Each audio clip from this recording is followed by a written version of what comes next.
Good morning to everyone who celebrate.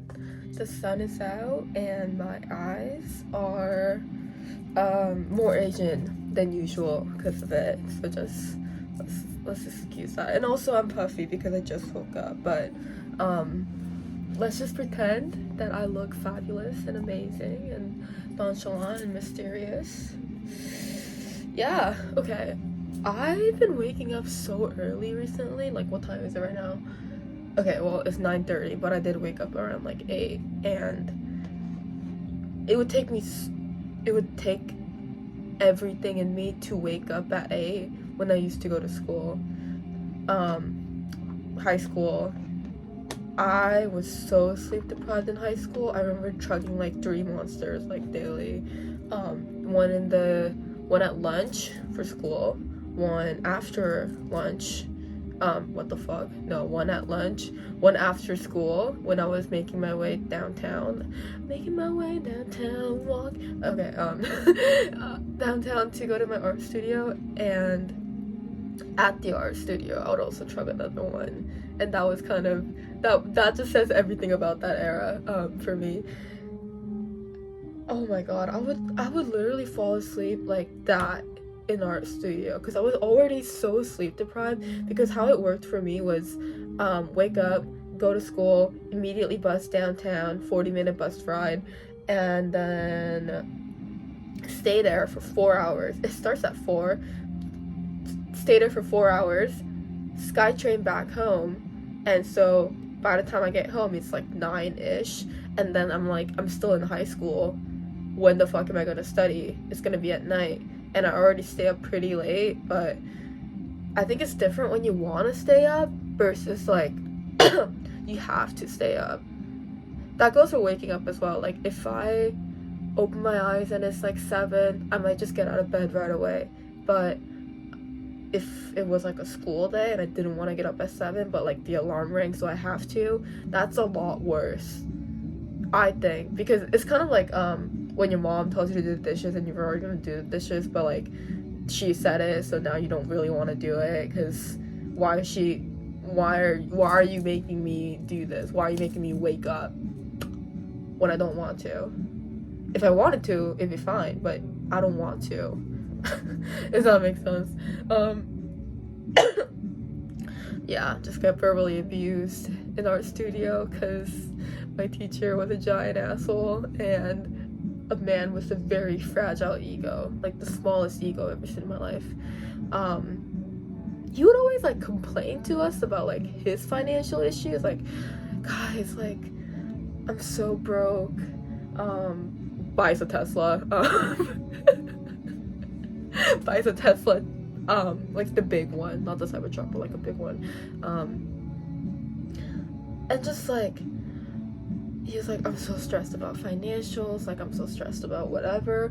Goes and takes an hour-long smoke break while all of us are just drawing in silence because he didn't let us talk to each other, so we got really awkward around each other.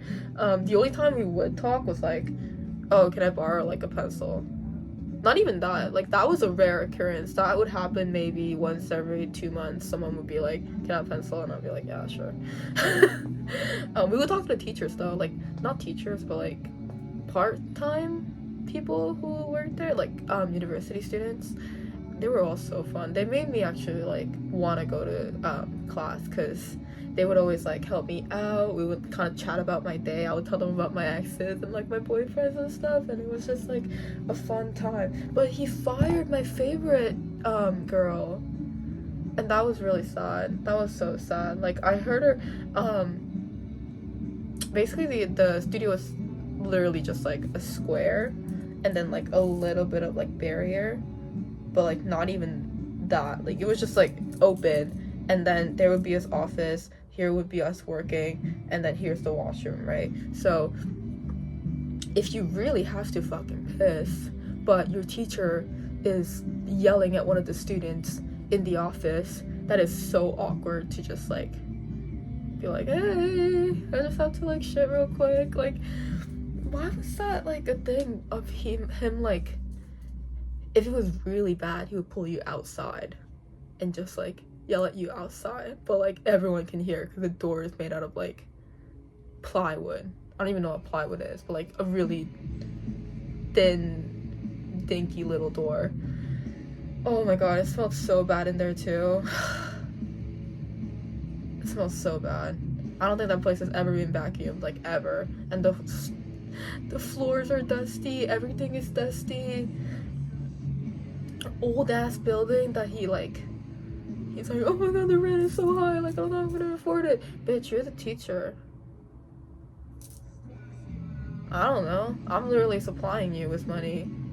Like, you're the landlord, and I'm just like the tenant who's like, yes sir, I'll be drawing for 10 hours. Like, let's be so for real. Hate that guy. Don't like him. Kind of hate him. I've cried so much. Like, I would go to the washroom and cry, or I would like hold it in till the end, and then as I'm walking home I would just be like sobbing. But I did cry in front of him. Like, he made me cry like 3 times, and one of the times were like one of the cries that you just like can't stand, kind of like you can't stop. You genuinely can't stop. Like, I was like snot everywhere. I kept having to go to the I kept coming to get a paper towel because I could not stop crying. Like, it was so embarrassing because I knew everyone heard, but that's okay. It made me tear up a lot, and I was just like try not to like show it, kind of thing. And like, I'm not the kind of person who like cries because someone told me something, right? Like, I'm not like, if a girl walked up to me and she was like, dude, I fucking hate your hair, or like, yo, I think you're so uncool, or whatever. I've never been insulted in my face. But this was like a different thing because art was like all I had going at the time, kind of. Like, I was gonna go to university with it. I was really into it at the time as well. Just really like driven, motivated, whatever. And here my teacher comes to just like knock that fucking shit down. Just for like no good reason. Like, if he was having a bad day, he would just take it out on us. You're supposed to be a professional. Don't bring that shit into the office. You know what I mean? Like, we're 16. And bro would just destroy us. There was this one guy there that he would always pick on, and I don't know how he didn't quit. Like, I was talking to my friend, who I became close. He used to go to the art studio, and like, we would never talk, but then we became roommates. Whatever, it's the whole thing. I was talking to him the other day, and he was like, yeah, I don't know how that guy didn't quit. Like, both of us kind of expected like to just come one day and just not see him. Like, and I would be like, yeah, it makes sense. That would make more sense than if you were to keep coming. But he did. I don't know what school he went to, but he did. He was not bad. Like, he was good.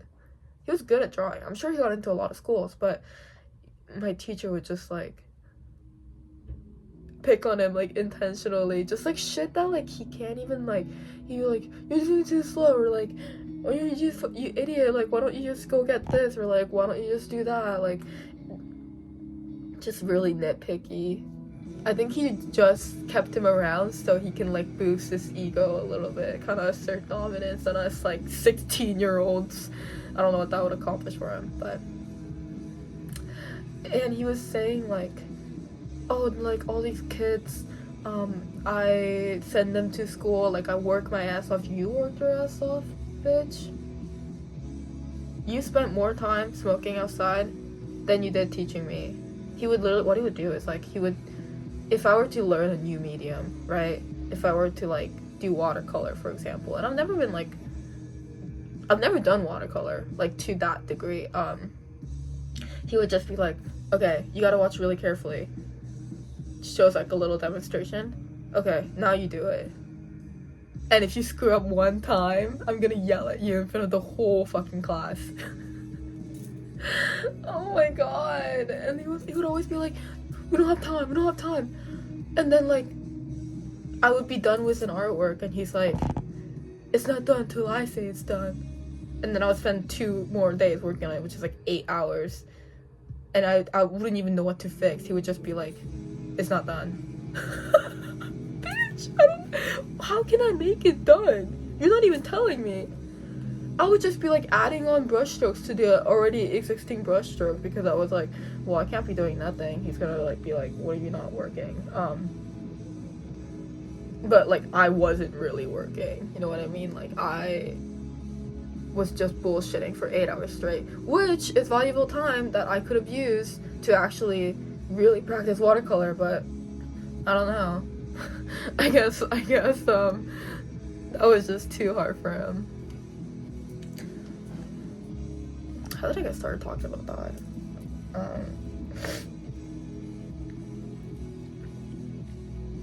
What came out of that was that I got into all these schools, right? I got into, because I wanted to go to the States, and I knew I wanted to go to the States. I just applied to like top 10 art schools there, got into all of them. Not to brag, guys, but like I actually like got into all these really good art schools. Shut the fuck up. Anyway, wait, I need to drink water. I have a stomach ache that like won't go away, and like it was one of those ones where like you're having it and you're like, okay, this is the end, like this is how I die. I don't know what the fuck is happening to me, but like this is the end. Turns out it wasn't, but like still. This shit hurts. Yeah, okay, I got into all these schools, and this was something that I've been working towards for like 2 years, right? And when you're like 17, that's a long time. I was really dedicated to it. I was writing all these essays. I missed out on a lot of things because I wanted to go to the studio and just like work and shit.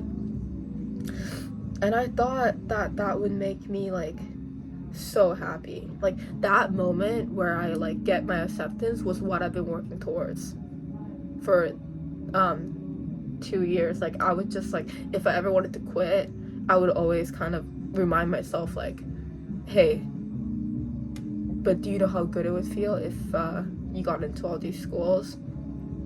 Turns out, did not feel that different. Like, that was a good day, right? Like, I got into the best art school in the whole fucking world. Kind of one of them. It was kind of like an Oxford, Harvard situation. But that didn't, like, if I'm having a bad day, I never think back and be like, yeah, today's a bad day, but it's okay because I got into RISD. I'm not gonna think that.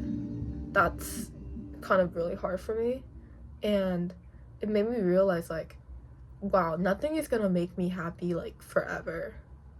You know, you think like, oh, if you get a job at this place, or if you buy this thing, or if you go here, if you whatever, that would be obviously really fun and really like it would make you so happy for maybe like a week, few days, maybe an hour, just depending on what it is and what kind of person you are. But the fact is like nothing is gonna make you like happy for the rest of your life, kind of.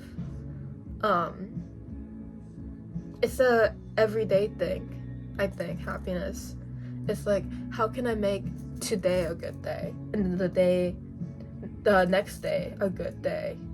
How can I be happy today? How can I be happy next week? You really gotta take it one by one, because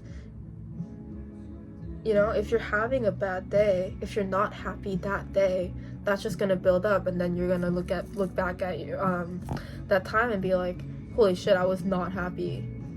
But I think everyday happiness matters so much more to me, because I'll look back and be like, yeah, I was actually really like happy at that time. I was really enjoying life at the time.